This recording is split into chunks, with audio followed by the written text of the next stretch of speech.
Hi everybody, my name is Jan Maszczyszyn. I live in Australia for 32 years. I am science fiction writer. My background is Polish, so I publish my books in Poland.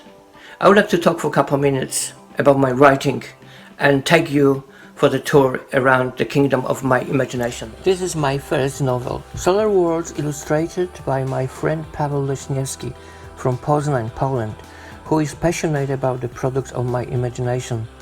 It is a remarkable story. The action takes place in a planetary system distant from Earth, thousands of light years away, which was colonized by Australian Aborigines using half-magical teleportation technology. It was them who first moved the people to the frontier, and there we meet the laws of nature completely different from our quotations. But how did it all started? Well, at the beginning of 1975, I started to write my first fantastic stories.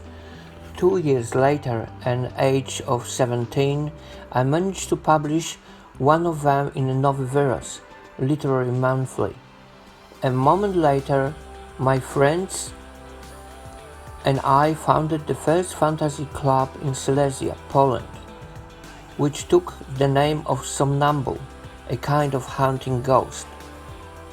Our association was active at the local culture club and soon began to publish a magazine with the same name, Somnambule, containing other people's works. In 1986, I took the part in a national fantasy competition in which I managed to win second place.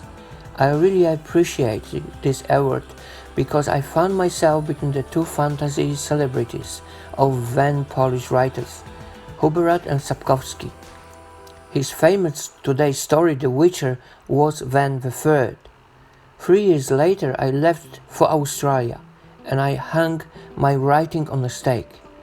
Only after 25 years, when the house was already empty and my daughters got married, did I return to my old hobby. At first, it was again the stories, so I published a collection, Time to Wake Up and Testimonial.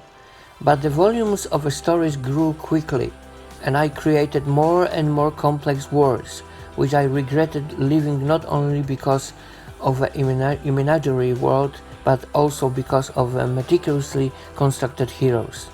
The teleporting Aborigine Yaraji is worth mentioning. After the first volume of the Solar Worlds, the time came for the second and the third volumes. After the soft cover, it was time for the hardcover, which got beautifully published in a 2019 illustrated set.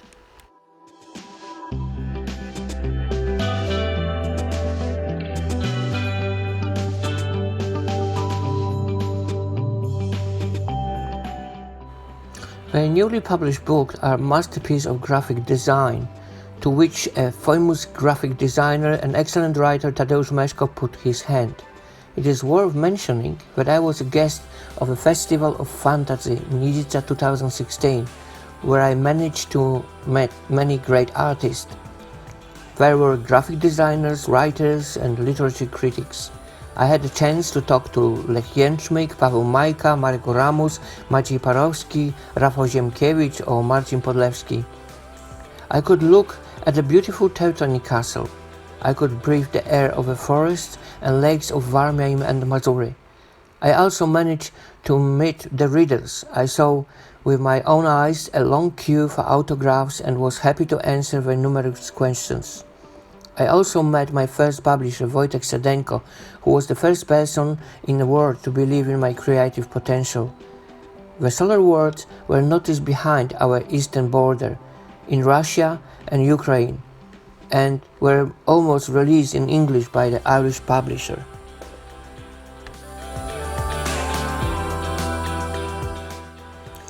Also in the Australian land, I managed to get several people interested in my work. These where my presence at Polish festivals in Melbourne come from. I also appeared in anthologies published for this occasion, as well as took part in meetings with authors.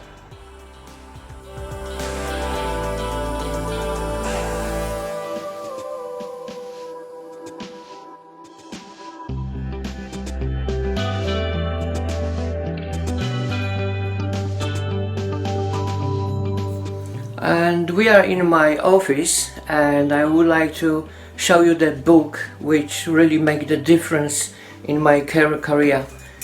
So this is called Necrolotum, and this beautiful design book get awarded in a very prestigious Polish literacy award. It's called Jerzy Żuławski, get the silver distinction.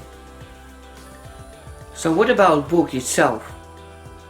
I think I wanted to show great respect for the greatest author of science fiction all the time. I mean, Jules Verne is somebody who really I can call the master. So when Jules Verne, in his very famous novel 20,000 Leagues Under the Sea, sent the team of his heroes under the earth oceans, I decided to send them much farther. So my team is going to explore the oceans of the universe.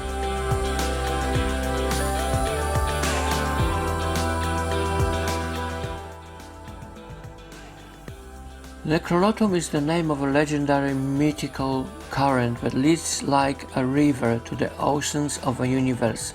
No wonder that the action of a novel leads us into the abyss of water, and that is it confronts all the strange creatures that inhabit our galaxy. The characters communicate with them by means of water-soluble salt, which connects all creatures in the middle space by electrical means. They think as if they have one brain. I would like to tell the reader where the idea comes from. Well, one should look at the planetary system with the eye of a geologist. We will immediately notice the particular elegance of the planetary organizations. Rocky planets circulate closest to the Sun. Behind them we can see the orbits of the planets at the huge distances, and around them ice. There is the water everywhere in the volumes behind our imagination. Our crazy book crew, led by Professor Oceanus, is going to the two biggest moons, Ganymede and Europe. The first one is almost the size of the planet Mercury. The second one is not much smaller. Both hide under the surface of the ice sheets and the rocks mighty oceans, which cubic capacity exceeds 5 times the volume of all water present on Earth. If the average depth of the Earth ocean is 3.7 kilometers and a Mariana Ditch is driven in 11 kilometers deep, then on these moons the average depth is 150 kilometers. That is 10 times more than the deepest ocean ditch.